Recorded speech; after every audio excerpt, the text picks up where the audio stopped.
high level. From the 1860s, of course, my friend, £29,000, and that's without breakfast. There we go, there's Mickey. And it's all way down to Buckingham Palace. So there's just very nice choice. See, we've got the dancing elves in today, and that one is called Top Lights. And we are circus. It is over 100 well, the Sultan of Brunei.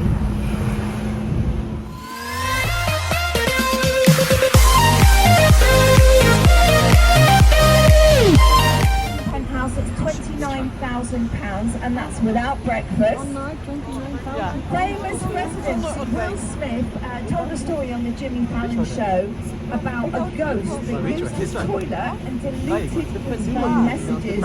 He was so scared that he actually had to leave the hotel. And the reason there are so many ghostly sightings is it used to be St George's Hospital. And in fact, one resident said how they were born there. When they were a child, they went to A&E in cities and wanted a fabulous walkway down to Buckingham Palace. So this was created to give their sense of opulence.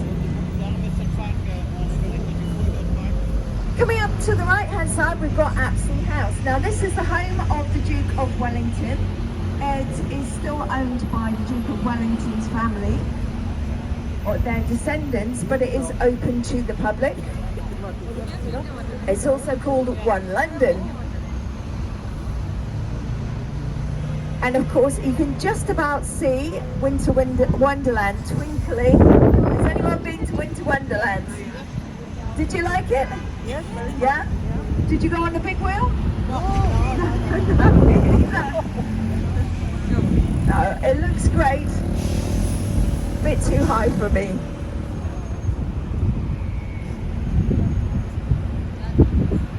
But I believe there's certain times of day you can actually get into Winter Wonderland for free, depending on the day. So that's worth a quick look. In the Second World War, the Dorchester Hotel was the quarters for Eisenhower, because it was so strong that although the rest of the city was bombed, somehow it managed to survive. And in the 40s, Fred Astaire and his wife Adele were here. Other visitors, Elizabeth Taylor and Richard Burton.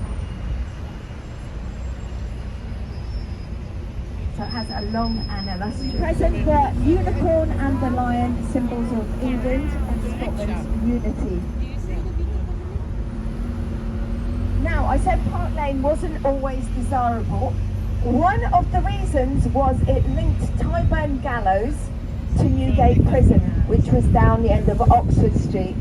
And from about the 11th century to the 18th century, prisoners would take the long walk along Oxford Street to the gallows. Thousands of people would turn up to throw rotten fruit at them, shout and have a great day out. So we're quite a bloodthirsty lot. And this is the origin of the saying "one for the road," because they used to give the prisoners a few drinks on the way. Dorchester Hotel to your right hand side, twinkling very nicely.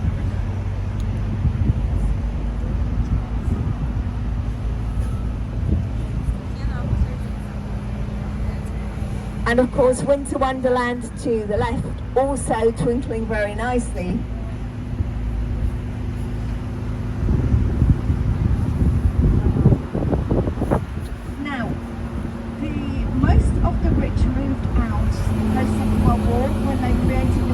Highway using 20 acres of the park, but these days we do have the Qatari royal family still live there.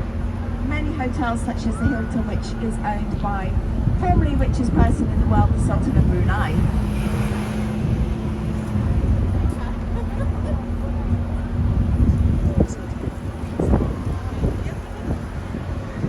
And coming up on the right hand side is the memorial to all the animals that died in the Second World War. Of course, the millions of horses, donkeys, and so forth. And in fact, all the wars, to be fair.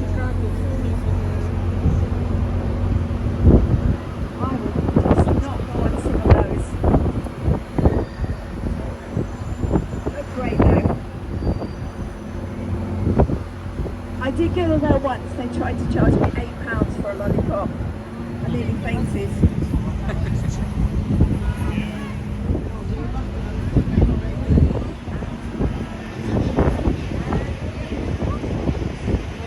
And of course, Oxford Street used to be a Roman road. This whole area was called Tyburn.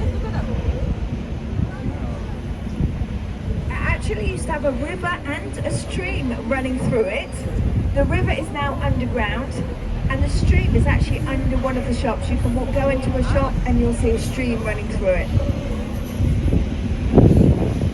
All I have and shopping and clothes and beauty and all these things. To the right is Primark, the UK's cheapest fashion store. You can get yourself a whole outfit, some false nails and some lipstick for under £30. And this is based on an Irish store called Penny's and was originally tax-free. And of course Oxford Street is where the Beatles were discovered. So they had a demo tape which no one was particularly interested in. So they went along to HMV on Oxford Street, which had a recording studio. And the guy in the recording studio, Jim Foy, was really impressed with them and put them around a music icon, who then decided that they were really nice and signed them. So, and the rest is history.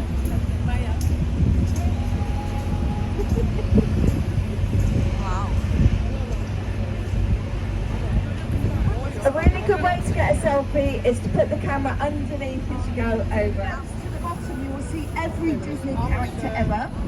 And along the top it's got their signage, if you wish, upon a star.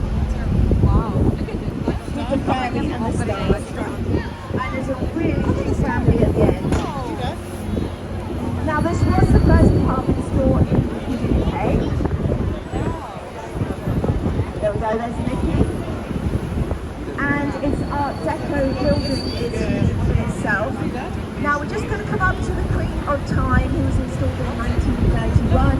She's got a clock on her head. And that was to celebrate 25 years. The Disney concert is coming up on the left-hand side very shortly too, so do get ready for that.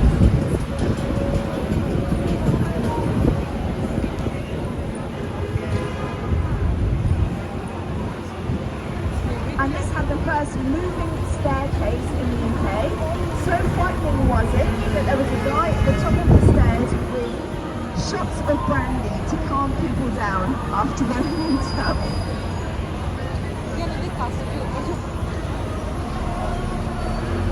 Also had the encounter. But the spookiest story about Selfridges is the hidden street under in the basement. There is one door that opens. And there's a perfectly preserved Georgian street full of shops. Multiple people have seen it, leading to many, many ghost stories. And of course, Oxford Street. Santa was in Oxford Street today, trying to buy a new sleigh as his was broken. Shopkeeper said, it's on the house.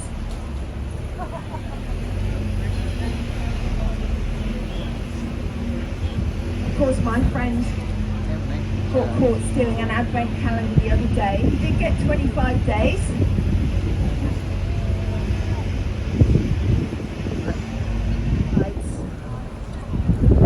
And we are going to see them again when we go back to Green Park. There will be another chance to see them if you didn't get them that time. John Lewis coming up on the left very shortly, opened in 1864 by, would you believe it, John Lewis. And John Lewis is super famous for having famous adverts at Christmas, tear-jerking, heartwarming. This year, you will see at high level, it's like a speaker system with the sound levels going up and down. And that's because the theme this year is a boy giving his dad a record to remind him of his young days, raving the night away with no cares. But of course then he remembers his child growing up and decides that where love lives is with his family and not in the clubs. Very heartwarming indeed.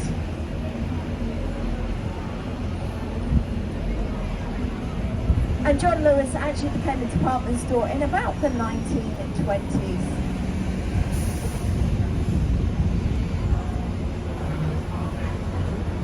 Now, Oxford Street is the longest now. And there's up to 300 shops here. Only one pub, which is shocking. Everyone drinks better. Everyone shops better after a drink. And that one is called Tottenham.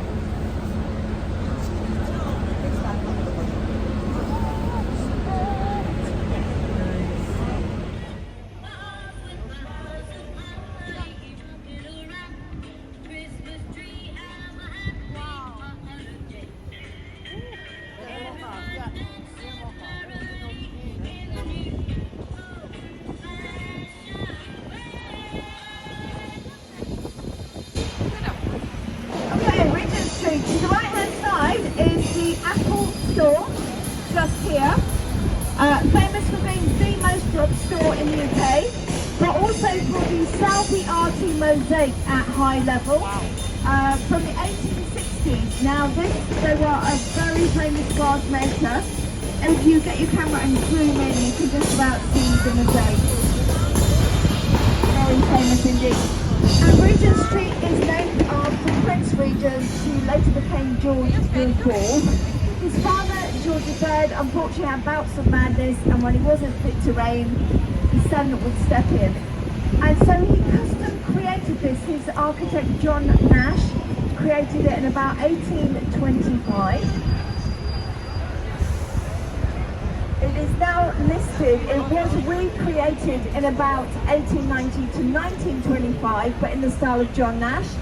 So all of the buildings are the same and they're all listed. And as you can see, very distinct architecture. And this is basically the Mile of Style as it And the shop in red is Hamleys. I can see someone here has got a Hamleys bag. How crazy was it in Hamleys? Oh, okay. Did you encounter the dancing owls? You did? Amazing. So Hamleys is the UK's oldest toy shop. There are some lights to the right hand side. And look to your left now for Carnaby Street. All things bright. And of course the T-Rex has escaped from Jurassic Park. He's buying himself a handbag for Christmas. Very nice choice. And this is the UK's oldest toy shop. It started as Noah's Ark in the 1700s. Then moved here a century later. As you can see, we've got the dancing elves in today. They will help you play with the toys.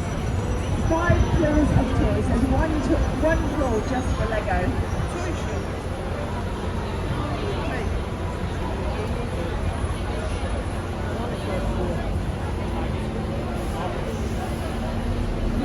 And Regent Street is very interesting because to the left hand side you've got Carnaby Street, which is the home of fashion. This is where the first youth fashion shop was opened. Famous for places like the Colony Club, where the Cray Brothers, famous gangsters and the Clash, famous band used to hang out. Ronnie Scott's, of course. And Soho, of course, these days is famous for the red light district, for being a bit seedy. It's also where Covent Garden is, which is a covered market. But to the right hand side we have Mayfair, which is incredibly well to do. To the left hand side we have Soho, which isn't. And the reason is it did start off fairly well to do.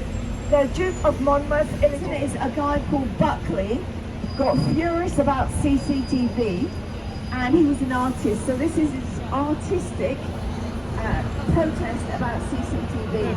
And the legend has it, if you can find all 7 noses, you will become wealthy. There were originally about 35, but most of them fell off.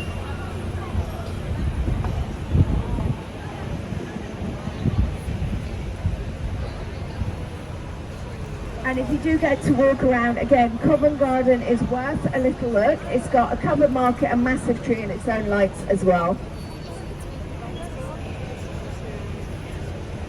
And Soho is accidentally the reason London is so big these days. And the reason is there was a cholera outbreak. And a doctor called Dr. John Snow worked out that people who were getting their water from Soho were getting sick, but those who...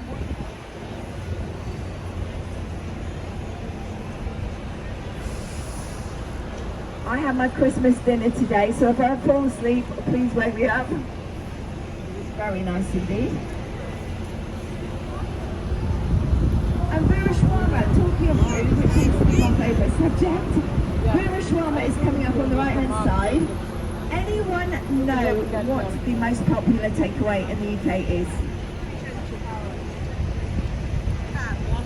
Yeah, curry. It's chicken tikka actually, invented in Scotland. So if you want to experience typical Britain, have yourself some chicken tikka, a pint of lager, and it will all make sense to you. Don't start with a hot bolty though. Okay, Shaftesbury Avenue to the left, the lights of the West End, the theatres, the glamour. We will see it again. Covered Arcade coming up on the left hand side any second now. And just after that is the Cafe Royale, the oldest shop in Oxford Street. It hosted, in fact, it's where Oscar Wilde fell in love with the love of his life. Winston Churchill ate there, many monarchs ate there. Rock stars.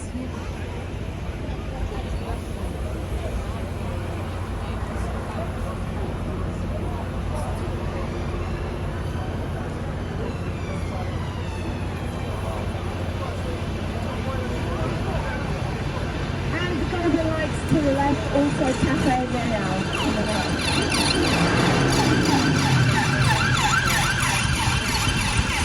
And as you can see, we're coming towards Piccadilly Circus. It was said in the 1800s, if you stand there long enough, you'll meet everyone you ever met. I don't think it would be true these days though.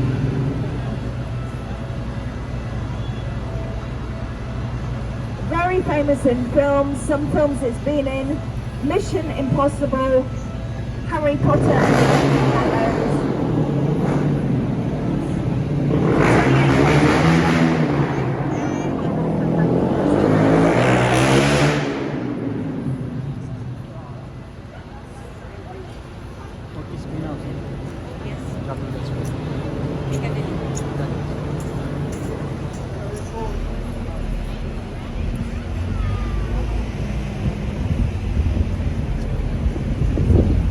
Cafe Royale on the left now.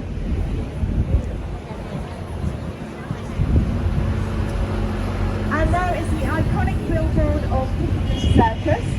It is over 100 years old, although originally it didn't have moving electronics in the way it does today. Actually older than the one in Times Square. To the right hand side you can see Eros, the god of love. Now this was built for the Earl of Shaftesbury, who Shaftesbury Avenue is named after. He was famous for his good deeds.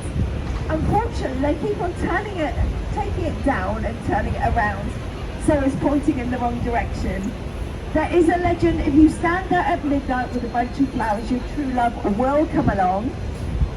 I'm going to try because the dating apps aren't working out, so we'll see how that goes. It was a very famous place. Shaftesbury Avenue, there we go. And this is where majority of the West End shows are held. But in front of us, Leicester Square. That's where the premieres are held. Of course, an honourable mention for the Lego store. We've got Chinatown off to the left. And the Muppets Christmas Carol is on every single day until Christmas. And of course the way we see Christmas now is all based around Sir Charles Dickens' book A Christmas Carol, which tells the story of a mean employer, Scrooge, who was visited by Christmas past, the spirit of Christmas present and Christmas future.